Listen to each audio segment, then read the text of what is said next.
सुदामा जी को दरिद्रता का योग था। ऐसी दरिद्रता कई कई दिन तक भिक्षा नहीं मिलती थी। ये जितने भी चरित्र हमारे लिए उदाहरण है। मांगने जाते थे तो मांगने से भी नहीं मिलता था कई कई दिन। एक दिन उनकी पत्नी ने कहा कि हमारा आपका तो चरणामृत से भी गुजारा 2 दिन 3 दिन हो 4 दिन हो, छोटे छोटे बच्चे तो मर जाएंगे ऐसे। कुछ तो उनका श्री कृष्ण के सिवा हमारा कोई नहीं, अब हम क्या कर सकते हैं। प्रारब्ध जब बिगड़ता है ना वो कोई सफलता नहीं होने देता। तो एक दिन श्री रुक्मिणी जी प्रसाद ठाकुर जी को भोग पा रही थी तो वो ऐसे रोक दिए, उदास हो गए। तो उनका प्रभु ऐसी स्थिति हमने जब जब आपकी देखी तो किसी भक्त को जब कष्ट होता है तब आपको ऐसे देखा है। कौन सा भक्त है और क्या कष्ट है? का एक सुदामा नाम के हमारे मित्र हैं, कई दिन से भोजन भी उनको, प्रभु आपके मित्र और मैं आपकी दासी, महालक्ष्मी का अवतार रुक्मिणी, आप हुक्म कीजिए। लोक लोक की संपत्ति वहां, बोले उसको चाह नहीं है, हमारे मित्र को चाह नहीं है और चाह ना होने पर हम विवश हैं। अगर वो चाह कर ले तो सारी व्यवस्था हो जाए। बोले पैदा करो जाके चाह। बोले उनके हृदय में तो नहीं पैदा कर सकते, हम भी, क्योंकि जिस हृदय में भगवान का आश्रय और निरंतर चिंतन है वहां माया की चाह नहीं होती। बोले उनकी पत्नी के हृदय में, बोले प्रयास करते हैं जाके।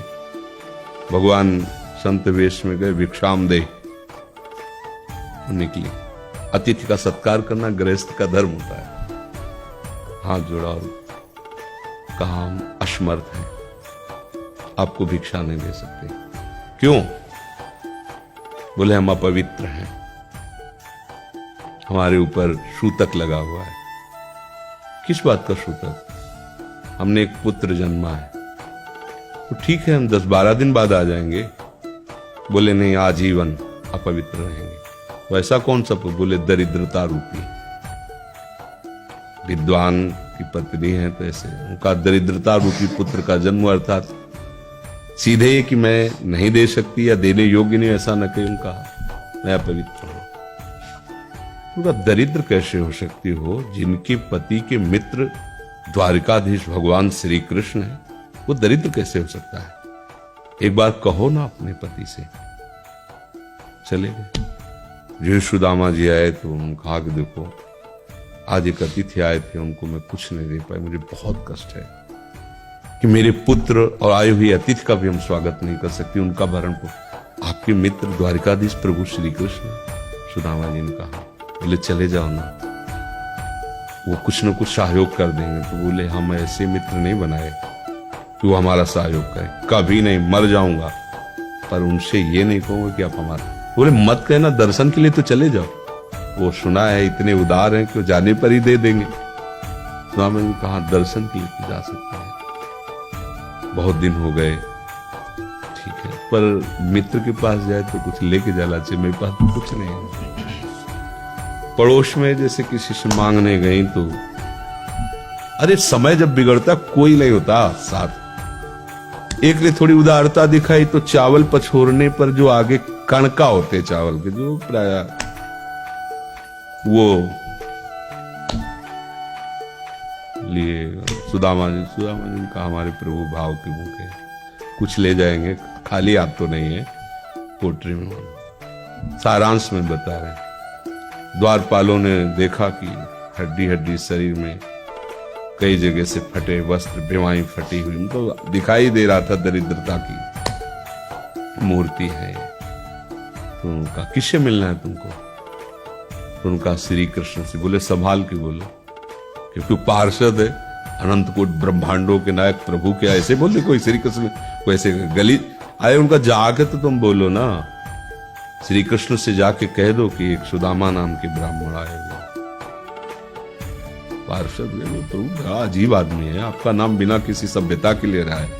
वो कह रहा श्री कृष्ण से कह सुदामा, टूट पड़े भगवान, दौड़े।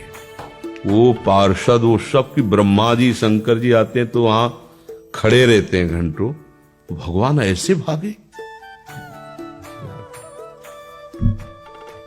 सुदामा जी को पता था ना हमारे, रुक्मिणी जी के महल में रुक्मिणी जी के पलंग पर बैठाते हैं, स्वयं चरण पखारते हैं। अब ये वैभव, क्या हालचाल है, कैसे हो? वो आप सब जानते हो, आपकी बड़ी कृपा है। तो ब्याह हो गया, हाँ ब्याह भी हो गए, बच्चे भी हो गए। हमारे पास आए तो कुछ तो लाए ही हो गए। और वो सड़े से कपड़े में चावल, कैसे बड़ी बड़ी वैभव, महारानियां सब, भगवान का। चुप ऐसे बोले, देखो फिर चुप कर रहे हो, हमारे हिस्से की चोरी पहले की थी और फिर चुप कर रहे हो। अपनी हिम्मत नहीं पड़ रही थी, इतने महामहिम प्रभु को कैसे हो तंदुर। भगवान ने ऐसे छीला, ओह आज तक मुझे ऐसा स्वाद नहीं मिला। भगवान बड़ाई कर रहे, देखो रुक्मिणी जी की आंखों में आंसू आ गया उधर से। भगवान पकड़ लिया हाथ, बस प्रभु हम आपके सिवा नहीं रह सकती। और भगवान को सुदामा जी का स्वागत सम्मान, अच्छे कपड़े पहनाए। जब चलने लगे ना, भगवान की तरफ वो देखते, मतलब कामना नहीं, पर कि देखा पत्नी कह रही थी जाओगे कुछ न कुछ, चले प्रभु, हाँ ठीक, घर से ऐसे चले जाना, हाथ भी खाली। प्रभु ने कहा देखो ये कपड़े जो है ना महंगे हैं, रास्ते में तुम्हें चोर बदमाश, तुम अपनी पोशाक पहने, इनको उतार दो।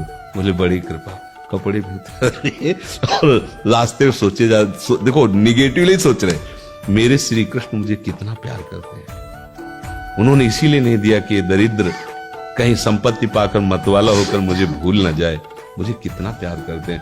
प्रभु के प्यार में मगन होकर सुदामा पूरी खड़ी जैसे द्वारिका। उनको भ्रम हुआ कि मुझे लगता है चलते चलते मैं पुनः द्वारिका आ गया। तो आप पूछ रहे हैं कि भगवान के पास विधाता है, उनका प्रभु ये तो गलत हो गया, इनके भाग्य में हमने लिखा था 6 श्री, ऐश्वर्य का नाश, जीवन में नहीं ऐश्वर्य, 6 श्री। भगवान ने उसका उल्टा कर दिया यक्ष श्री। जैसे कुबेर का अथाह धन का खजाना, त्रिभुवन का खजाना वही है कुबेर के पास, जैसे कुबेर का खजाना यक्ष श्री। तो कहा प्रभु, तो उनका इन्होंने एक पुण्य किया है, अनंत ब्रह्मांडों के समस्त जीवों को तृप्त कर दिया है। प्रभु खुद को खाने को नहीं तृप्त, बोले मेरे रोम रोम में करोड़ करोड़ ब्रह्मांड वास करते हैं, और इनके तंदुलों से मैं तृप्त हो गया, अनंत ब्रह्मांडों का भंडारा हो गया। उसका जो पुण्य होता है लिख दो इनके भाग्य में। अब किसी की चलेगी प्रभु के आगे? तो एकमात्र प्रारब्ध को मिटाने वाले भगवान है, कर तुम अकर तुम अन्यथा कर तुम। आप भगवान की शरण होकर उनका नाम जप कीजिए और उनसे प्रार्थना कीजिए कि आपको उचित लगे तो समस्या का समाधान कर दीजिए, नहीं तो मुझे समस्या से लड़ने का बल और विवेक दीजिए, बात बन जाएगी।